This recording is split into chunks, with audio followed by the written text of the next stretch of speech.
Hi friends, कैसे हैं आप सब लोग। आज का जो हमारा टॉपिक है वो है, मैं डायरेक्ट टॉपिक के ऊपर आता हूँ। आज का जो हमारा टॉपिक है वो एंटी रेट्रो वायरस है। ऐसी अद्वियात जो रेट्रो वायरस के खिलाफ जो है ना वो काम करें। इसमें जो है ना वो रेट्रो वायरस की जो टाइप्स हैं उसमें सबसे पॉपुलर टाइप जो है ना वो HIV है, ह्यूमन इम्यूनो डेफिशिएंसी वायरस, जो काज कर सकती है AIDS. AIDS stand for the acquired immunodeficiency syndrome. AIDS जो है वो किस वायरस से हो रहा है, वो है HIV। अब ये वायरस में कुछ वर्ल्ड के अंदर ये बहुत फैला हुआ है, पहले बहुत कम था लेकिन अब बहुत ज़्यादा ही फैला हुआ है वर्ल्ड वाइड। लेकिन कुछ ऐसे इलाके हैं, कुछ ऐसे जोन हैं बिलखसूस यूरोपियन कंट्रीज़ के अंदर, कि वहाँ के जो लोग हैं वो इम्यून हैं, यानी कि उनमें HIV का वायरस अगर एंट्री कर भी ले उस पॉपुलेशन में, लेकिन उनमें जो है ना वो एड्स नहीं हो सकता। उसकी क्या वजूहत हैं वो हम आगे चल के पढ़ेंगे, लेकिन सबसे पहले आपको इतना मालूम होना चाहिए कि HIV जो वायरस है वो एड्स काज कर सकती है। इसके अलावा HIV वायरस के दो टाइप्स होते हैं, HIV 1 और HIV 2। HIV 1 जो है ना वो वर्ल्ड वाइड फैला हुआ है पूरी दुनिया के अंदर। जो है ना अगर आप मुआवजा करें HIV 1 और HIV 2 के अंदर, अगर आप सैम्पलिंग करेंगे तो आपको जो है ना HIV 1 वायरस जो है ना वो मोस्ट प्रोबेबली वहाँ आपको नज़र आएगा। अफ्रीकन कंट्रीज़ के अंदर जो है ना ज़्यादातर अफ्रीकन कंट्रीज़ जितनी भी है वहाँ पर आपको HIV 2 जो है ना वो आपको वहाँ पर मिलेगा। ये इनकी दो टाइप्स हैं। इनके स्ट्रक्चर, इनकी जो रेट्रोवायरस का जो स्ट्रक्चर है, स्ट्रक्चर वाइज ये बहुत ही सिमिलर है। 40% जो है ना वो बताया जाता है कि ये सिमिलर है HIV 1 और HIV 2, ये दोनों जो है ना वो सिमिलर हैं। आसान सी बात यह है कि आज हम जो पढ़ेंगे वो HIV 1 वायरस के बारे में पढ़ेंगे, और इसके बारे में हम ये जानने की कोशिश करेंगे कि इसके स्ट्रक्चर कैसा है, ये किस तरीके से ह्यूमन बॉडी के अंदर एंट्री करता है, और फिर किस तरीके से जो है ना वो पॉपुलेशन को या ह्यूमन को इन्फेक्ट करता है। पहले मैं बोर्ड पे थोड़ा सा लिख लेता हूँ, उसके बाद फिर जो है ना मैं आपसे उसके बारे में बात करता हूँ। तो जैसा कि मैंने आपको बताया था कि हम सबसे पहले जो है ना एच आई वी वन के बारे में हम पढ़ेंगे। HIV 1 के बारे में हम पढ़ेंगे। उससे पहले हम ये पढ़ लेते हैं कि नॉर्मल बॉडी के, हमारी जो नॉर्मल बॉडी है वो किस तरीके से जो है ना वो काम करती है, यानी कि उसके जो अब जेनेटिक मटेरियल जो है ना वो हमारा DNA कैरी करता है। नॉर्मल बॉडी के फंक्शन की बात करें, ह्यूमन बॉडी के फंक्शन की बात कर रहा हूँ, क्योंकि वायरस खुद से जो है ना कुछ भी नहीं कर सकता। ये पैरासाइट्स होते हैं, इनको जो है ना वो जैसे ही बॉडी के अंदर जाएंगे तो ये खुद से बॉडी के अंदर चेंजेस नहीं कर सकते।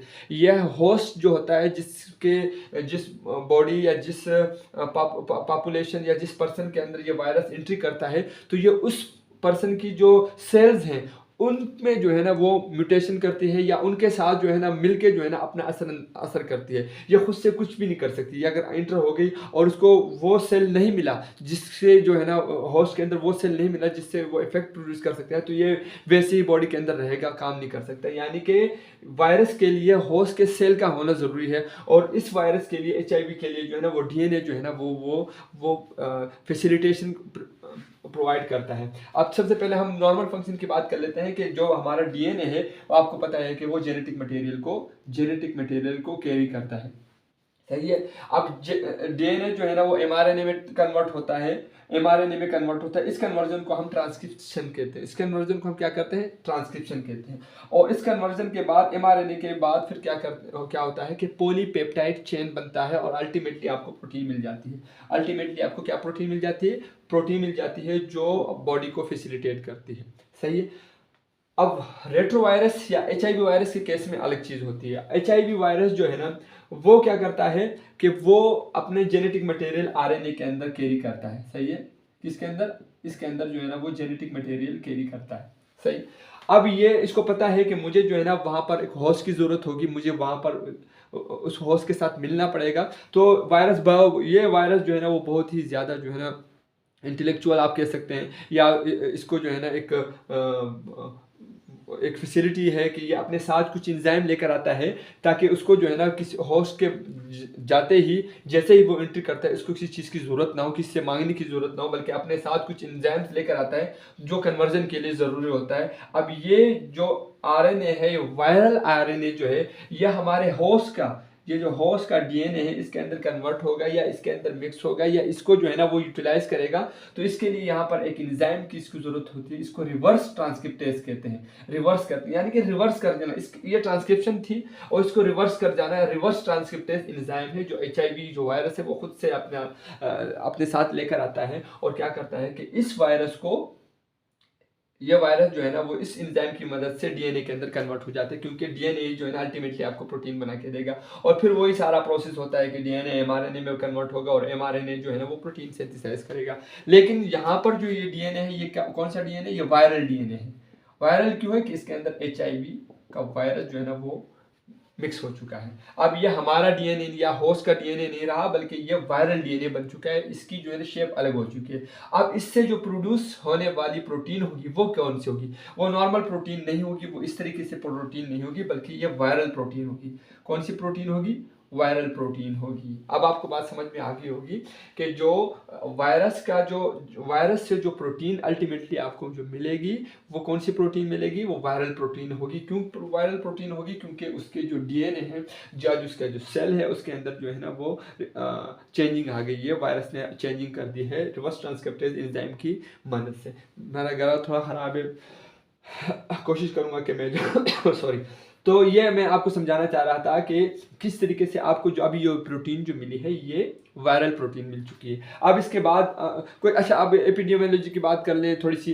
तो एपिडेमियोलॉजी की अगर मैं बात करूँ तो वर्ल्ड वाइड जो है ना ये एच आई वी वायरस जो है ना वो फैला हुआ है, वर्ल्ड वाइड बहुत ज़्यादा फैला हुआ है। अफ्रीकन कंट्रीज़ के अंदर 70% आपको ये वायरस मिलेगा। एशियन कंट्रीज़ के जो है वहाँ पर जो है ना जो आपको जो है ना वो ऑलमोस्ट 20% आपको मिलेगा और बाकी जो दीगर जो जितने भी स्पेस रह गया उसके अंदर जो है ना वो 10% आपको जो है ये मिलेगा। इसका मतलब ये है कि आपको इससे एचआईवी वायरस की जो इन्फेक्शन है इसका अंदाज़ा हो चुका होगा कि कितना सीरियस इशू बनता जा रहा है और किस तरीके से जो है ना ये पॉपुलेशन को इन्फेक्ट करते जा रहा है। लेकिन अभी हम ये जो हमने पढ़ चुके हैं, अभी हम इसके बारे में आगे चल के और पढ़ते हैं कि किस तरीके से जो है ना ये वायरस जो है ना इसकी जो है ना वो बनावट है और ये किस तरीके से इन्फेक्ट करता है। पहले मैं फिर थोड़ा सा कुछ लिख लेता हूँ, उसके बाद फिर मैं आपको बताता हूँ। आइए देखते हैं कि स्ट्रक्चर जो है वो रेट्रोवायरस का कैसा है। बहुत लाजमी है इस स्ट्रक्चर को समझना, क्योंकि हम जो है ना ड्रग्स जो जितनी भी हैं वो इनके कंपोनेंट्स जितने भी रेट्रोवायरस में जितने भी कंपोनेंट्स हैं उसके ऊपर जो है ना वो काम करती हैं।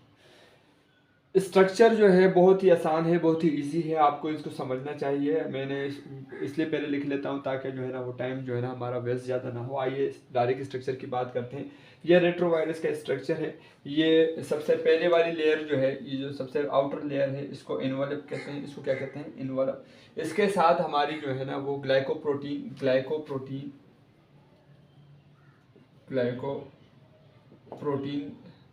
की दो टाइप्स जो है ना वो होती हैं। एक को जो है ना ग्लाइकोप्रोटीन 41 कहते हैं, GP41, और दूसरी को जो है ना ग्लाइकोप्रोटीन 120 कहते हैं। ये जो है ना वो इनवलप के साथ अटैच हुई होती है।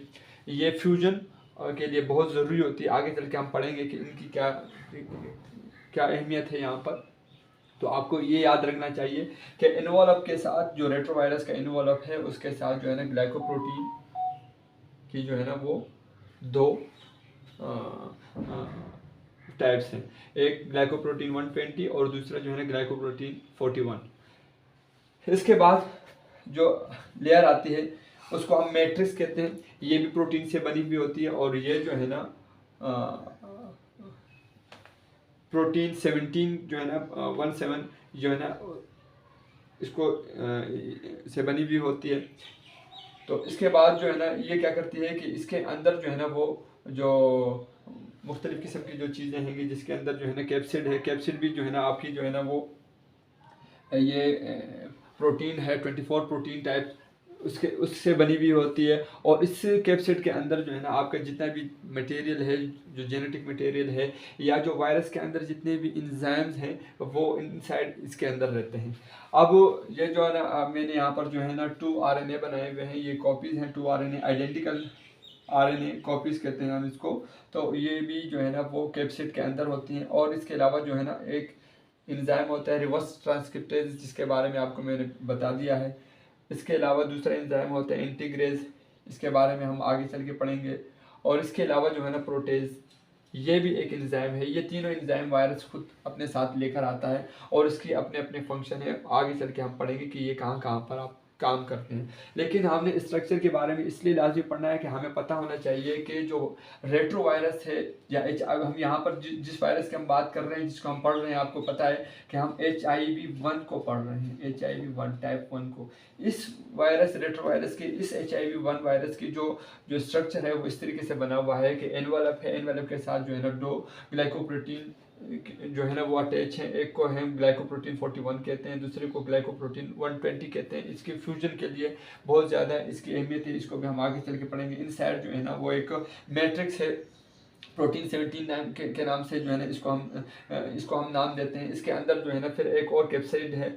तो कैप्साइड के अंदर जो है ना जो RNA के जो एंजाइम्स, जो वायरस के जो एंजाइम है वो प्रेजेंट रहते हैं। और इसके अलावा जो है ना 2 आइडेंटिकल RNA की जो 2 कापियाँ हैं, 2 कापियाँ जो है ना वो यहाँ पर पाई जाती हैं। ये भी हम आगे चल के हम आपको बताएंगे कि इसकी जो है ना ये किस तरीके से इन सब चीज़ों की ज़रूरत पड़ती है ह्यूमन बॉडी के अंदर एंट्री के बाद जो है ना ये क्या क्या काम करती है। लेकिन आपकी उम्मीद है स्ट्रक्चर के बारे में, रेट्रोवायरस जो HIV-1 टाइप 1 की जो स्ट्रक्चर है उसके बारे में आपको पता पड़ गया होगा कि वायरस के जो कंपोनेंट्स है वो कहाँ कौन कौन से हैं और कहाँ कहाँ पर हैं। क्योंकि हमने जो मेडिसिन एंटी रेट्रोवायरस जो मेडिसिन है वो हमने अगर हम देंगे भी तो इन कंपोनेंट्स में कहीं ना कहीं पर वो काम करती हैं। तो ये स्ट्रक्चर आपको याद रखना चाहिए, इसको मेमोराइज कर लें और लिख लें ताकि आगे चल के फिर आपको इसमें कोई दिक्कत ना हो। अब मैं कुछ और ड्रा कर लेता हूँ, फिर उसके बाद अभी हम बात करेंगे कि हमने अभी क्या पढ़ना है। ओके, जो HIV वायरस है, सबसे पहले हमें ये भी तो पता होना चाहिए कि जैसे ही HIV वायरस हमारी बॉडी के अंदर या ह्यूमन की बॉडी के अंदर एंट्री करेगा तो वो कौन से सेल्स को जो है ना वो टारगेट करेगा। तो टारगेट जो है ना वो हमेशा जो है ना वो हमारे इम्यून सेल्स को टारगेट करेगा। इसकी HIV की इंपॉर्टेंस देख लें कि वो जैसे ही जाएगा तो इम्यून सेल को जो टारगेट करेगा। इसमें जो है ना सबसे जो अहम जो सेल हैं वो हेल्पर सेल है, टी लिम्फोसाइट्स जिसको कहते हैं हम लोग। ये जो है ना ये एक सेल है। CD4 सेल्स भी इसको कहते हैं, CD4 सेल याद करने के लिए मैं लिख रहा हूँ। CD4 सेल्स भी कहते हैं, लेकिन helper cells T lymphocyte sales इसको टारगेट करेंगे। इसके अलावा डेंड्राइटिक सेल्स को टारगेट करेंगे, लैंगरहैंस सेल्स को टारगेट करेंगे, ये स्किन के अंदर प्रेजेंट रहती है। माइक्रोग्लियल सेल को माइक्रोग्लियल सेल्स को टारगेट करेंगी जो ब्रेन के अंदर प्रेजेंट रहती है, और मैक्रोफेज सेल्स को भी टारगेट करेंगी। ये 4 सेल्स भी टारगेट होंगी। तो लेकिन ये अब एक और बात इसके अंदर मैं आपको बता देता हूँ कि HIV जो है ना इनिशियली सबसे पहले जैसे ही एंट्री करेगा तो इन सेल्स के ऊपर जो है ना वो अटैक करेगा। जो डेंड्राइटिक सेल्स हैं, लैंगरहैंस सेल्स है, माइक्रोग्लियल सेल्स है और मैक्रोफेज सेल्स है, इनको टारगेट करेगा। और फिर बाद में जब जो है ना ये CD4 सेल्स या टी लिम्फोसाइट सेल्स को आप जो है ना वो टारगेट करेगा। इसलिए कहते हैं कि जैसे आपको जो है ना HIV का जो वायरस एंट्री कर जाता है तो शुरू में जो है ना आपको CD4 काउंट से कुछ पता नहीं पड़ेगा, क्योंकि वो सबसे पहले जो है ना इन सेल्स के ऊपर टारगेट करता है और तब जाके जो है ना CD4 सेल्स के ऊपर जो है ना वो टारगेट करता है। आसान सी बात मैं कह रहा हूँ कि जो HIV की जो टारगेट सेल्स हैं बॉडी के अंदर वो कौन कौन सी हैं, हेल्पर सेल्स है, टी लिम्फोसाइट सेल्स हैं, CD4 सेल्स भी उसको कहते हैं। इसके अलावा जो है ना dendritic cells, Langerhans cells, microglial cells और मैक्रोफेज सेल्स ये भी हैं। इनिशियली सबसे पहले जो हमारी जो सेल्स टारगेट होती है ह्यूमन बॉडी की वो ये 4 सेल्स हैं, और तब जाके जो है ना CD4 सेल्स, हेल्पर सेल्स जो है ये टारगेट होती हैं। आइए देखते हैं कि इसके बारे में हम और क्या पढ़ सकते हैं। स्ट्रक्चर के ऊपर दोबारा से आते हैं। हमने आपको बताया था कि जो रेट्रोवायरस का जो स्ट्रक्चर होता है उसकी जो एनवेलप होती है, जैसे कि मैंने आपको अगर यहाँ पर मैं ड्रा करके बताऊँ, ये एनवेलप है, इसके साथ ग्लाइकोप्रोटीन 41 और उसके बाद फिर ग्लाइकोप्रोटीन 120। ये अटैच होती है, दो प्रोटीन जो ग्लाइकोप्रोटीन वो अटैच होती हैं। तो ये एनवलप है बायलेयर से, उसके साथ जो है ना ग्लाइकोप्रोटीन 41 और ग्लाइकोप्रोटीन 41 के साथ जो है ना वो ग्लाइकोप्रोटीन 120 अटैच होती है। ये जो है ना ग्लाइकोप्रोटीन 120 है, 120 है और ये 41 है, ये 41 है। और ये जो है ना ये इनकी बाइंडिंग साइड है, ग्लाइकोप्रोटीन की जो बाइंडिंग साइड है इस तरीके से एक्सपोज होती है। किस तरह से एक्सपोज होती है मैं अभी आपको मैं बताता हूँ, लेकिन ये स्ट्रक्चर हमने आपको ड्रा करने के लिए, समझाने के लिए यहाँ पर बता दिया। हमारे होस्ट सेल में जैसे हमारे ये वायरस एंट्री करेगा तो ये उन होस्ट सेल को ढूंढेगा जिसके अंदर CD4 रिसेप्टर पाया जाता हो, जिसके अंदर CD4 रिसेप्टर पाया जाता है। और ये कौन कौन सी सेल्स होती हैं, जैसे मैंने आपको बताया था, लैंगरहैंस सेल है, माइक्रोगेलियल सेल है, मैक्रोफेजिक सेल है, डेंड्राइटिक सेल्स है। इनको इनिशियली टारगेट करेगा और उसके बाद जो है ना वो T सेल्स या हेल्पर सेल्स जो है ना उनको जो है ना टारगेट करेगा। ये सारे सेल, इन सारे सेल्स के अंदर जो है ना CD4 रिसेप्टर पाया जाता है। तो जैसे ही ये वायरस एंट्री करेगा तो ये उन सेल्स के साथ बाइंडिंग इख्तियार करेगा जिसमें जो है ना वो ये CD4 रिसेप्टर पाया जाता हो। समझ में आ गई आपको बात? CD4 रिसेप्टर पाया जाता हो CD4। अब देखिए जी, ये हमारा होस्ट सेल है जिसमें जो हमने आपको बताया है कि लैंगरहैंस सेल होगा या माइक्रोग्लियल सेल होगा, जो भी सेल होगा इनमें से कर पाया जाता है। इनके साथ इनकी अटैचमेंट इस तरह होगी, जैसे ही ये अटैच होगा ग्लाइकोप्रोटीन 120 के साथ, तो ग्लाइकोप्रोटीन 120 क्या करेगा, इस होस्ट सेल के साथ अटैचमेंट के लिए अपनी जो बाइंडिंग साइड है उसको एक्सपोज कर देगा, उसको यहाँ से इस तरीके से एक्सपोज कर देगा ताकि इसके साथ बाइंडिंग हो जाए। बाइंडिंग के लिए इन होस्ट सेल में यहाँ पर एक और को रिसेप्टर पाया जाता है, एक और को रिसेप्टर पाया जाता है। इस रिसेप्टर को हम कहते हैं CCR5R।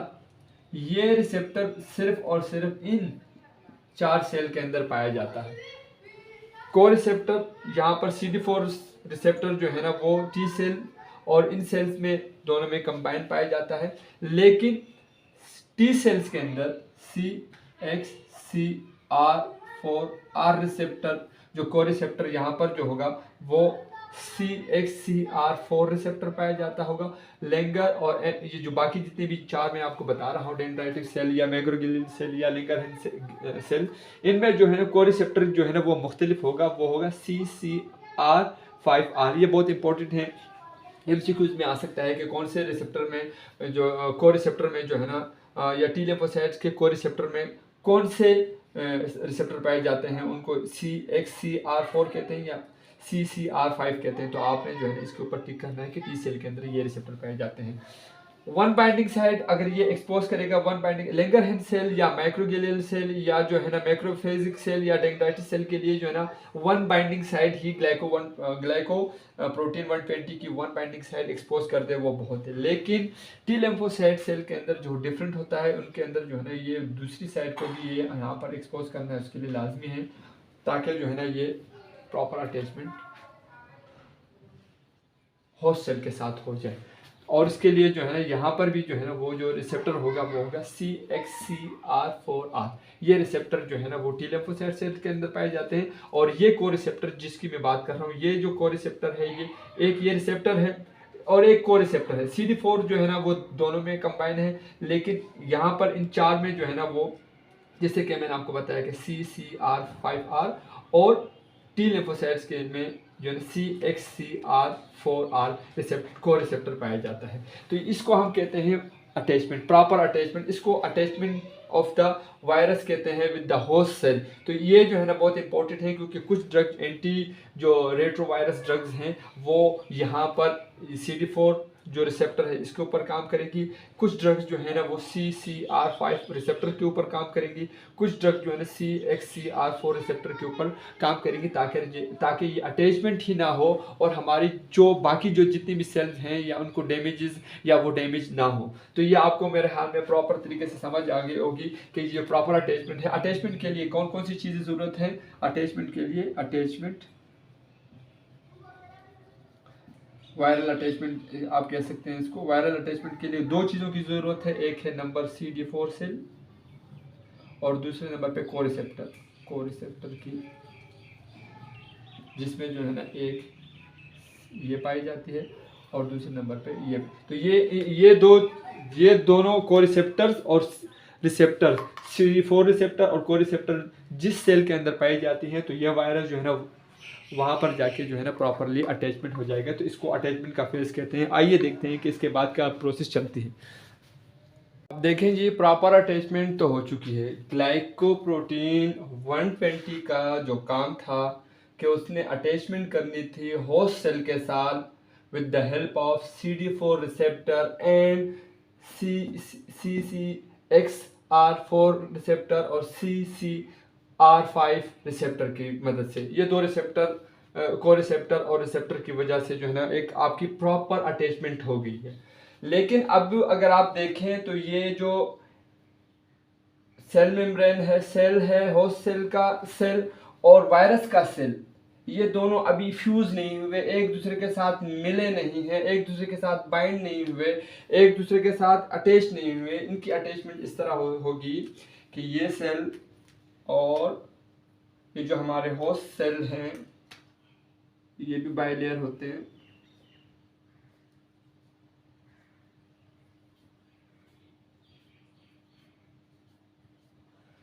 इन दोनों की आपस में अब फ्यूजन होगी। वो कैसे होगी कि इसके लिए जो फ्यूजन के लिए जो प्रोटीन हमारे पास अवेलेबल है वो है ग्लाइकोप्रोटीन 41। ग्लाइकोप्रोटीन 41 क्या करेगा, जैसे ही प्रॉपर अटैचमेंट हो जाएगी, चाहे लंगरहैंस सेल से हो या चाहे वो माइक्रोग्लियल सेल से हो, डेंड्राइटिक सेल से हो या टी लिम्फोसाइट सेल से हो, तो उसके बाद जो है ना ये ग्लाइकोप्रोटीन यहाँ से थोड़ा सा स्लाइड कर जाएगा लाइक दिस, इस तरीके से स्लाइड कर जाएगा और यहाँ से अपने आपको एक्सटेंड कर लेगा और डायरेक्ट जो है ना होस्ट सेल के साथ डायरेक्ट होस्ट ये हट जाएगा। आप इस तरह मान लो कि ये हट जाएगा बीच में से और डायरेक्ट जो है ना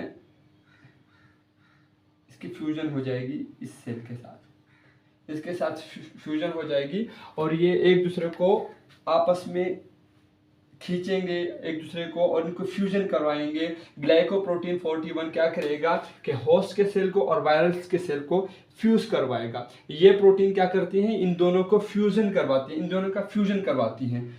समझ में आ गई? दो काम आपने सेलुलर के ऊपर जो है ना वायरस के जो स्ट्रक्चर है सेल के जो मेम्ब्रेन है उसके ऊपर है। जिस तरीके से सेल मेम्ब्रेन था उसके पास दो टाइप के प्रोटीन होते हैं, एक ग्लाइकोप्रोटीन 120 इन्होंने प्रॉपर अटैचमेंट की है जिसका मैंने आपको पूरा प्रोसेस समझा दिया है। उसके बाद एक फ्यूजन है, फ्यूजन होना है, उसके लिए ग्लाइकोप्रोटीन 41 जो प्रोटीन है वो रिस्पॉन्सिबल है जो इसको फ्यूजन करवाए। तो अगर हमने इस लेवल के ऊपर मेडिसिन को जो इस्तेमाल करना है तो दो टाइप्स की मेडिसिन हम इस्तेमाल कर सकते हैं। एक जो है एंटी अटैचमेंट यानी कि वो ड्रग्स इस्तेमाल करेंगे जो इस अटैचमेंट से हम इस वायरस को रोक सके, और दूसरी ऐसी मेडिसिन हम इस्तेमाल कर सकते हैं जो एंटी फ्यूजन हो, जो इस फ्यूजन को जो फ्यूजन हो रहा है इसको जो है ना वो रोक सके। इसके लिए जो मेडिसिन आएंगी वो अभी हम थोड़ी देर में पढ़ेंगे, लेकिन आपको यहाँ तक तो समझ में आ गया कि एक प्रॉपर अटैचमेंट हो, प्रॉपर अटैचमेंट के बाद फिर फ्यूजन होती है और फ्यूजन के लिए जो प्रोटीन यूज़ होती है वो होती है ग्लाइकोप्रोटीन 41। समझ में आ गया आपको? उम्मीद है कि आपको ये इतना तो समझ में आ चुका होगा कि ग्लाइकोप्रोटीन 41 का क्या काम है और ग्लाइकोप्रोटीन 120 का क्या काम है। इसके बाद अब मैं थोड़ा सा ड्रा कर लेता हूँ, फिर आपको मैं बताता हूँ।